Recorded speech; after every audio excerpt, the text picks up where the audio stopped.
এখন আমরা দেখব টাইপ টুলের কিছু ব্যবহার। টাইপ টুলের সাহায্যে কি কি কাজ করা যেতে পারে।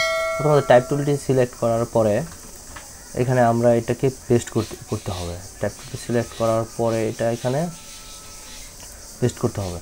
পেস্ট করার পরে এখানে আমাদের ফন্ট সিলেকশন করতে হবে। ফন্ট সিলেকশন আমার প্রথমত যেটা হচ্ছে ছোট নিয়ম, যে এরকমই একটা ফন্ট থাকতে হবে। ভিডিওটাকে অন করার পরে এখানে লেখা যেতে পারে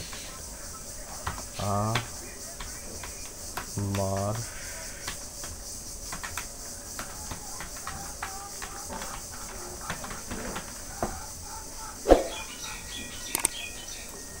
লেখার পরে এই টেক্সটটাতে বিভিন্ন ধরনের কাজ করা যেতে পারে টাইপ টুলের সাহায্যে। এখান থেকে টাইপ টুলের সাহায্যে আমি এখান থেকে ফন্ট চেঞ্জ করতে পারি। তারপর এখান থেকে ফন্টের যে ফ্যামিলিগুলো থাকে, বোল্ড ইত্যাদি রেগুলার, এগুলো থেকে করতে পারি। এখান থেকে ফন্টের সাইজ বাড়াতে বা কমাতে পারি। এখানে বাড়ানোর পরে ফন্ট সাইজ বড় হবে। এটা হলো দুইটা লাইনের মধ্যকার যে স্পেসিং রয়েছে, ওই স্পেসিংটাকে এখান থেকে বাড়ানো বা কমানো যায়। এটার সাহায্যে বাড়ানো বা কমানো যায়। এটার সাহায্যে মূলত ম্যাট্রিক্স মূলত কাজে লাগে না। এটার সাহায্যে মূলত প্রতিটা অক্ষর পায় অক্ষরের যে গ্যাপ রয়েছে ওই গ্যাপটাকে বাড়ানো বা কমানো যায়। এটার সাহায্যেও আপনার ফন্টের যে শেপটা রয়েছে শেপটাকে বড় বা ছোট করা যায়। এটার সাহায্যে পাতালে বড় ছোট করা যায়। এখানে রয়েছে আপনার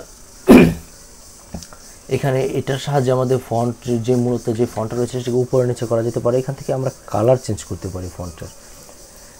তাছাড়া এখানে নিচে আরও কিছু অপশন রয়েছে। অপশনের মধ্যে রয়েছে যেমন এখানে আপনার বোল্ড অপশন। এই বোল্ড অপশনের সাহায্যে ক্লিক করে আমরা ফন্টটাকে এক্সট্রা বোল্ড করতে পারি। এখান থেকে ফোর্স করে ইতালিক করতে পারি। আমাদের কোনো ফন্টে যদি ইতালিক অপশন না থাকে তাহলে আমরা এখান থেকে ফোর্স করে ইতালিক অপশন করতে পারি।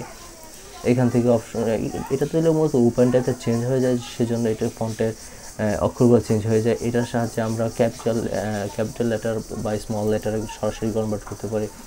এটার সাহায্যে মূলত আমরা আমাদের ফন্টের মধ্যে যেরকম থাকে 3 RD, আরটা মূলত উপরে থাকে, ওই RD এই সিস্টেম করতে পারি। এটার সাহায্যে মূলত নিচে আনতে পারি। এটা আন্ডারলাইন, এবং এটার সাহায্যে আমরা ফন্টটাকে মাঝে দিয়ে যে দাগটা হয় ওই দাগ দিতে পারি, মানে কেটে দেওয়ার সিস্টেমের যে দাগটা হয় ওইটা করে দিতে পারি। তাছাড়া এখানে রয়েছে প্যারাগ্রাফের সাহায্যে আমরা অ্যালাইনমেন্ট সেট করতে পারি। এটা একটা রাইট অ্যালাইন হবে না, লেফট অ্যালাইন হবে না, মিডল অ্যালাইনমেন্ট হবে, এগুলো করতে পারি।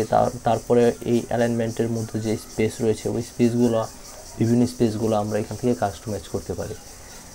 তাছাড়া এখানে মূলত আরও কয়েকটি ভার্টিক্যাল টাইপ টুল রয়েছে। ভার্টিক্যাল টাইপ টুলটি মূলত উপর থেকে নিচের দিকে টাইপ হয়ে আসবে। তারপরে এখানে রয়েছে আপনার ভার্টিক্যাল টাইপ মাস্ক টুল। এটা মাস্ক হবে, হরিজন্টাল টাইপ মাস্ক হয়ে হবে।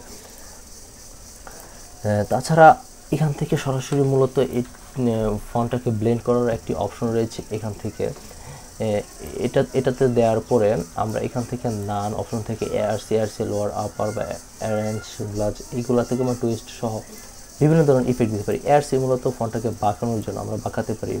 এটা কতটুকু বেন্ড করবো এই বেন্ড করতে পারি। তারপরে এটাকে হরিজন্টাল ডিস্ট্রাকশন কতটুকু করতে পারি এটা করা যেতে পারে। ভার্টিক্যাল ডিস্ট্রাকশন করতে পারি। এটা মূলত ফন্টের যে একটা 3D রিয়েলিটি রূপ ওইটা দেওয়ার জন্য। এটা ভার্টিক্যাল করলে আপনার পাতল হয়েছে, হরিজন্টাল করলে উপর নিচে হয়ে যাচ্ছে। এভাবে মূলত টাইপ টুলের সাহায্যে শর্টকাটে বিভিন্ন ধরনের স্টাইল করা যেতে পারে। আমার এই ভিডিওটি যদি ভালো লেগে থাকে তাহলে অবশ্যই লাইক, কমেন্ট অ্যান্ড সাবস্ক্রাইব করে অবশ্যই পাশে থাকবেন। ধন্যবাদ।